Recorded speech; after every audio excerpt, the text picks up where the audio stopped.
moo tas écurie Ndakarou. Écurie Ndakarou xale yu entraîné tuul rek ni ko Yékini fonkee woon di entraîné guddi ak bëccëg nga fa xale yi nag ñoom ñoo ñëwatul fonk ñu entraînement ndax man nag boo demee ba nga xam ne bii wax dëgg yàlla yow kenn yaay ñëw wala ak ñaari nit ngay dem écurie boo xam ne bi matoon na 65 lutteurs ngay dem ba 35 lutteurs ngay dem ba xam ne léegi bu ñëwatee tey jii ku si amul combat doo ñëw fan nga jëm da ngay ñëw yow yaa leen yow mi di entraîneur bi yaa leen ko gën a fonk yaay ñëw ñoom duñ fa nekk donc balaa muy dem ba gën a suulu man mieux vaut proposition bi ñu ma Khalifa Dia doon yox ñoo ma fusionné sama ñaari suñu ñaari écurie moo gën ba ñuy dem ba nga xam ne léegi affaire bi dafay suulu complètement mais sinon bu ma demoon dañuy dem suulu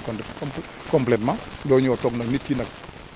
boo amee combat entraîné boo amulee combat doo entraîné comme xaw ma loolu. dafa amatul woon ténor wala parce que Yékini junior bu quitté. du problème mu ténor même bu ténor amoon te ténor bi tamit du entraîné du jariñ dara problème bi mooy entraînement xale yi ñoo fonkul entraînement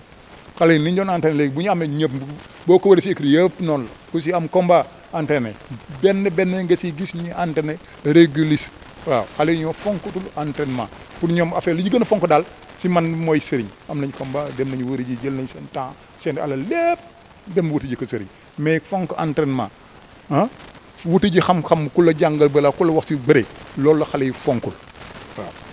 bu ñu siy commencé nañ ko si def bu ñu demee ba si léegi dañuy dee teg loolu yëpp à côté léegi lañ fal na gën a fonk daal mooy wuti ji nañu sëriñ wuti nañu ku leen may xaalis yooyu daal la ñu fonk wundaalu loolu la ñu fonk mais entraînement dëggantaan di wuti ji xam-xam bés gu jot parce que lam bëri moom da nga koy wuti bés gu jot da nga du jeex su da ngay wuti ji xam-xam bi waaw. lan moo nekkoon deuxième option bi Fass la woon wala ak fan. option dellu Fass wala defaat nan. non dama la wax ne amul deuxième option balaa ngay kii balaa mu ngay dem ba mu nga fay complètement nga jël option ñu fusionné. non dafa ma yàgg a proposé affaire xale bi ma yàgg a proposé affaire fusion bon bi ñu demee ba xam ne léegi wax dëgg yàlla ma dem entraînement yi doxatul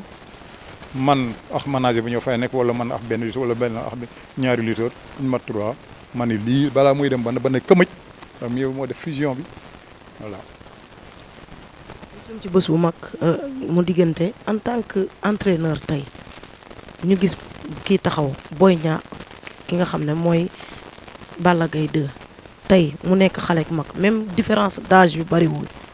tey favori bi 50-50 la wala. soo nga ne différence d'âge bi bariwul ku si nekk ñaata at nga am.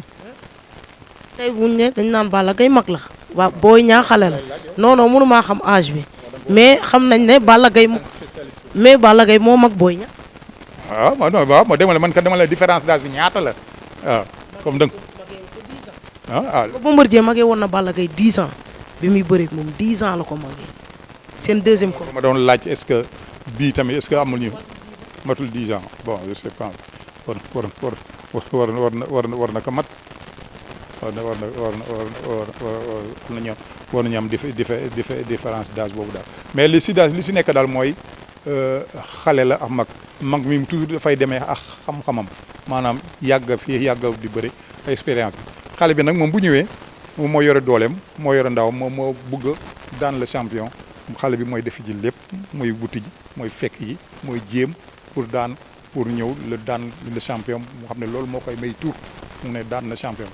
foofu duñ fa xool naan sax affaire u âge ak yooyu waaw problème d'expérience la rek kii moo jiitu kii moom bu ñëwee da lay bàyyi la làmb ji yow ne yaa nekk xale yaay koy fekk fu mu nekk pour jéem ko daan jéem.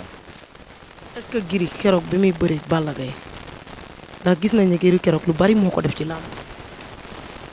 doon xeex moo doon indi. waaw mais c'est normal parce que dafa jóge woon si moom mu daan ko par point waaw donc bu ñëwaatee daf ko war a fexe jël ndam loolu mu jël ko moo tax mu ñëw daal di jéem li mu mun waaw mais malheureusement mu ñàkk combat bi. Gris keroog problème mu Fass yi taxul li ko gën a ñàkkloo ci la bokk. non du am problème non amul benn. biir Fass gisuñu leen ci làmb. kooku moom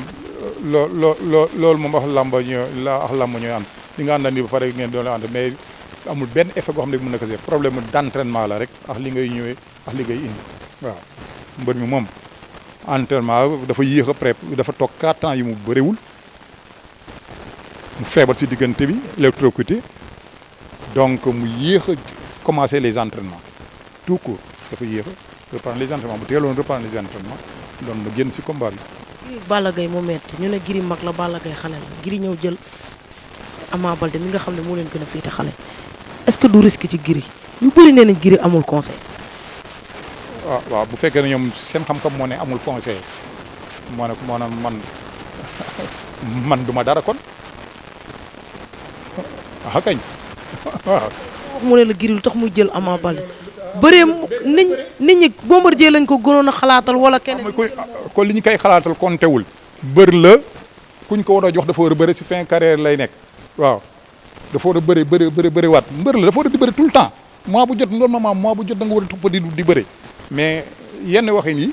dafa baaxul daal waaw am na ñoo xam ne ñuy waxinu yàq la ñuy wax am na ñoo xam ne waxinu saboté la ñuy wax moo waxinu ñàkk saboté mais booy wax da ngay waxee sportivement nga daal di wax làmb waaw mais léegi na daanu 10 fois mais dafa war a bëree waaw ku dafa war a bëre boo bëree risque la ku ne bëre làmb la làmbaatu la jamono ga li ñu ñaan la bëri reenu ñaambi la waxtu bu jot rek mun na dama mais bëreel amul wala da ngay ragal nga ne di nga daanu mais góorgóorlu def li nga xam ne bi léegi boo ko defee doo daanu c'est tout entraînel ñëwal nekkal au point Youssou Dieng dafa ne marchandise mu jar na fa nekk saaku ceeb bi yéex mu jar yàgg mu jar mais boo ñëwee boo jógee fëgg ko mu leer ah mais da nga war entraîner bés bu jot fuñ la waxee ne la ni ñu koy tuddati sa waay combat ngi mu nga ne kay ca lii man suut yu wax ne mu ne dafa ne soxnaam avance bu dugg si biir këram bu mu génn loolu mooy bëree boo si nekkee avance xamul ndax ki ñu koy jox nu mu toll loo xam nu mu tolluwul buñ ne indil nañ ko avance la nekk téyel nu mu amee risque bëri la ban risque la si am bëri la yi bëree di ñuy bëre rek yàlla may am yàlla jox ndam nga xam ne yàlla la jox ndam rek mais dañuy bëre naa toongo lañu mbër la bi boo mbër gi nekk xoolal sa morom mu bàyyi mais mbër la da ngeen war a bëre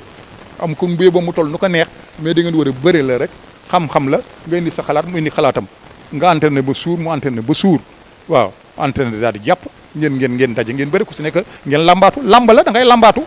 waaw léeg-léeg nga lamba galgal gi léeg nga lamba mboot mi léeg nga lamba riñaan bi léeg nga lamba kurpeñ mi lamba la lépp lamb la waaw mun nga daan ka mun nga daanu lamb la yëpp affaire lamb ay risque ay risque wu la yooyu xanaa kañ dafa fekk nga ragal waaw bëri la waaye bu muy juddu Medina dafa war na ñàkk fit man fit lay wax waaw ñu gis liñ lay ñuy jëkk a def leen di bàyyi ngeen du jóg kenn du àtte ñu ñëw ci sunu dernière question bi rek Bombardier jël Tapha Tine 10 ans après seen combat Tapha Tine daanaka daa humilié woon Bombardier ci biir làmb ndax jamono boobu tamit Bombardier mu ngi toll ci diggu dooleem Tapha Tine nekk ndaw fi mu toll nii Bombardier di jeexal Tapha Tine di gën a toll ci diggu dooleem mu jël risque boobu jël ko. waaw mooy li ma wax sànq rek làmb la rek léeg-léeg nga ñëw nga tombé ko xam ne bii dafa ca Fatick waaye mu defaat ko dolli waataan ko Serigne Ndiaye ñoom marqué empreinte mu mag Liwi Thior ay Mbaye Diop Palmarin ñoom ki nga xam ne mooy Tony Junior doomu kër mbir bi tey mu yorewaat équipe bi nga xam ne moo war a dem Jeux olympiques di leen préparer tey mu waxaat ci li nga xam ne mooy carrière Yaxya Diop Yékini ñu waat ci parce que ku accompagné Yaxya Diop Yékini 97 ba 2014 Yaxya Diop doo ko décroché waaye mu gis ay jafe-jafe ci biir écurie muy ñëw chaque jour gisul keneen ñëpp mu retourné fi mu nekkoon delluwaat écurie Fass fusionné ak ñoom terewul ba léegi perkat yi bàyyiwul benn yoon mu ngi def li mu war a def mu ngi bay waaram si ci biir làmb tey mu indil ñu fi nga xam ne ay analyse yu pertinente ci diggante Gris Bordeaux ak ki nga xam ne mooy Ama Baldé nga xam naa ni Gris buy ñëwaat beneen anam lay ñëwaat te bu boobaa moom moo koy accompagner dégg ngeen ko maa ngi jaajëfal ñëpp di gërëm ñëpp di sant ñëpp di gërëm sama caméraman bi Idi ak Matu li nga xam ne moo ngi feggoo ci sama wet di leen wax jaajëf ba beneen yoon ci beneen émission ci biir la puissance